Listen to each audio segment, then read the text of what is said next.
बिस्मिल्लाहिर्रहमानिर्रहीम। अस्सलाम वालेकुम नाज़रीन, मैं हूं जमशेद अंसारी। नाज़रीन, बिलावल भुट्टो साहब नैब में पेश होते हैं। उन्होंने मीडिया से तफसीली गुफ्तगू की। मीडिया से गुफ्तगू में उन्होंने कहा कि मेरी गिरफ़्तारी की सूरत में आसफ़ा भुट्टो मेरी आवाज़ बनेगी, पार्टी की क़यादत करेगी।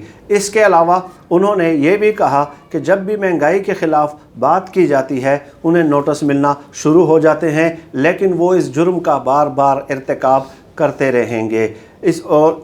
उनके बिलावल भुट्टो साहब की पार्टी के दीगर सीनियर रहनुमाओं ने भी इसी किस्म के जज्बात का इजहार किया है, बल्कि ख़ुद बिलावल भुट्टो और उनके दीगर सीनियर रहनुमाओं ने रियासत को और रियासती इदारों को खुलेआम धमकी दी है कि बाज आ जाएं, वगरना हालात उस नहज तक ले जाएंगे जहां से वापसी मुमकिन नहीं होगी।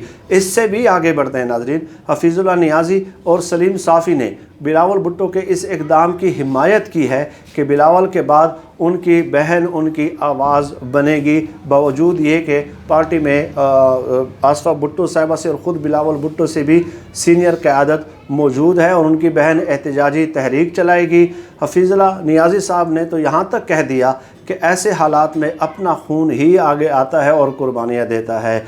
चुनाचे इन बयानात में कई दावे सामने आए हैं। पहले तो बिलावल भुट्टो साहब का ये कहना कि जब भी महंगाई के ख़िलाफ़ आवाज़ बुलंद की जाती है, सदाए एहतजाज बुलंद की जाती है, उन्हें नोटिस मिलना शुरू हो जाते हैं, ये बिल्कुल गलत है। बल्कि हम इसको यूँ इंटरप्रेट कर सकते हैं कि जब भी उन्हें मालूम होता है, उन्हें इतला दी जाती है, उन्हें ख़बर मिलती है कि नैब का नोटिस आना है, नैब से बुलावा आना है, तब उन्हें महंगाई याद आ जाती है, तब वो महंगाई के ख़िलाफ़ वावेला शुरू कर देते हैं। और नाज़रीन, इसके अलावा मैं अपनी गुज़श्ता 2-3 वीडियोज़ में वक्तन फ़वक्तन आपकी खिदमत में पेश करता रहा हूँ और बताता रहा हूँ कि महंगाई के साथ बिलावल भुट्टो साहब का कितना ताल्लुक़ है। जब 2008 में पीपल्स पार्टी की हुकूमत थी, उस वक्त महंगाई की शरह पहले 5 सालों में से पहले 2.5 साल 25.3% रही है। और ख़ुद सिंध के अंदर क्या हालत है,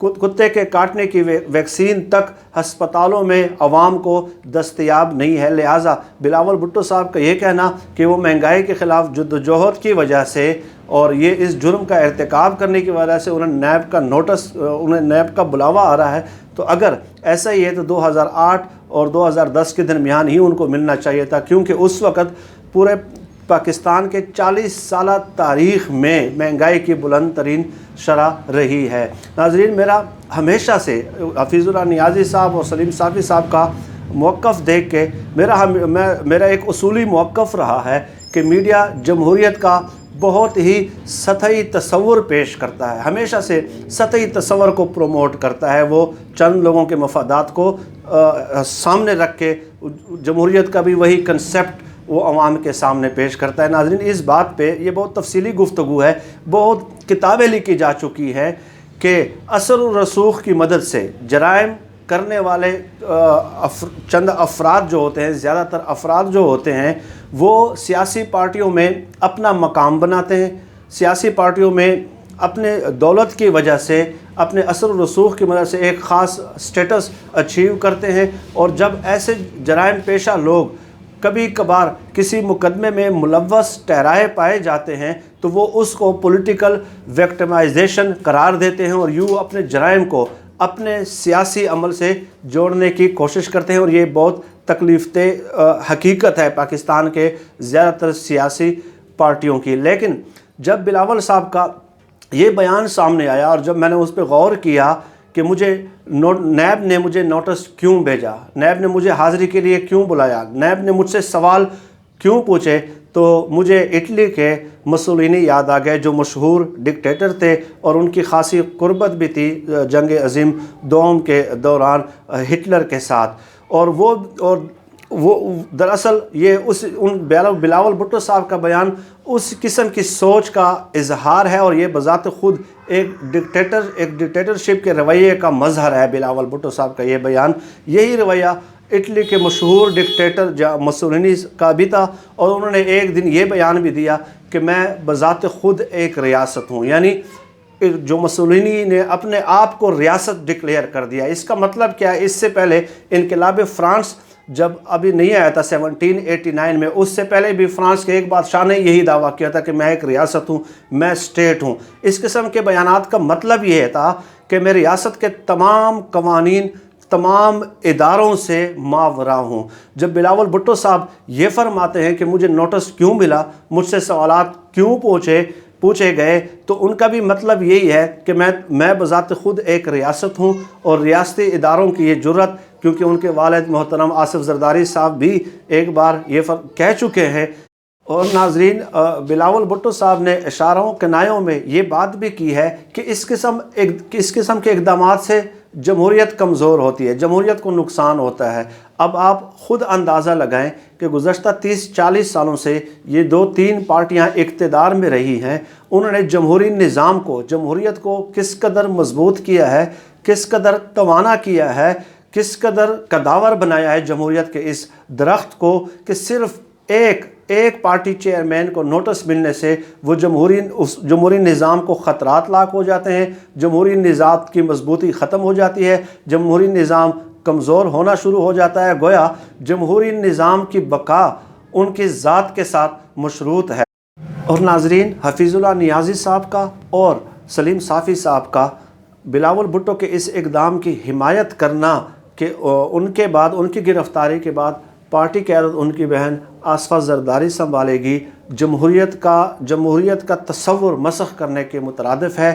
اور شاید یہ تجزیہ کار آج بھی یہی سوچ رہے ہوں، اسی زوم میں ہوں، اسی شک میں مبتلا ہوں کہ آج پاکستانی نوجوانوں کو، یا پاکستانی قوم کو، پاکستانی سماج کو، پاکستانی معاشرے کو علم کی رسائی سے روکا جا سکتا ہے۔ لیکن میں اپنی اس ویڈیو کے ذریعے ان دونوں صاحبان کو یہ پیغام دینا چاہوں گا کہ پاکستانی قوم نے، پاکستانی افراد نے، پاکستانی معاشرے نے، پاکستانی سماج نے، پاکستانی جوانوں نے ذہنی ارتقاء کے لحاظ سے آج کافی سفر طے کر لیا ہے، اور مختلف ذرائع سے آج وہ ان کے علم تک رسائی ہے۔ چنانچہ میں اپنے ناظرین کو یہ بات بتا دوں، یہ بات ان کے سامنے رکھ دوں کہ جمہوریت کا ایک بنیادی اصول ہے جو طے ہے، جو اسٹیبلشڈ ہے۔ جب یہ نظام وضع کیا جا رہا تھا، جب سے اس نظام کا احیاء ہوا ہے، تو اس نظام کے مرتب کرنے والے ماہرین نے اس کے سٹینڈرز،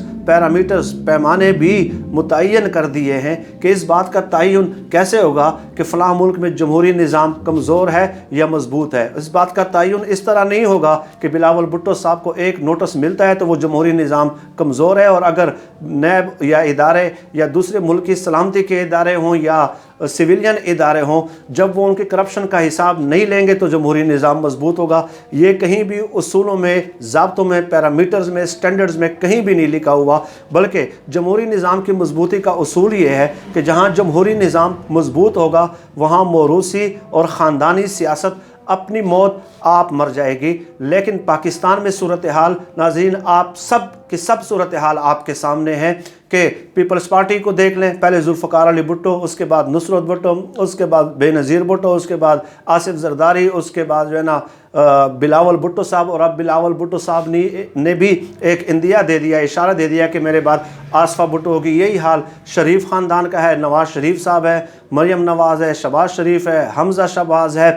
انہی کے جمہوریت انہی چند خاندانوں کے دائروں میں گھوم رہی ہے۔ اور اسفندیار ولی صاحب کی پارٹی کو دیکھ لیں، خان عبدالولی خان ہے، بیگم نسیم ولی خان ہے، اس کے بعد اسفندیار ولی ہے، ان کے داماد ہے امیر حیدر خان ہوتی، مولانا مفتی محمود کے بعد 40 سالوں سے اپنی پارٹی پہ قابض ہے مولانا فضل الرحمان صاحب۔ تو آپ دل پہ ہاتھ رکھ کے بتائیے گا کہ کیا یہ جمہوریت کی کامیابی ہے یا چند سیاسی خاندانوں کی کامیابی ہے، اور ان چند سیاسی خاندانوں کے وفادار اور حمایتی صحافیوں کی کامیابی ہے؟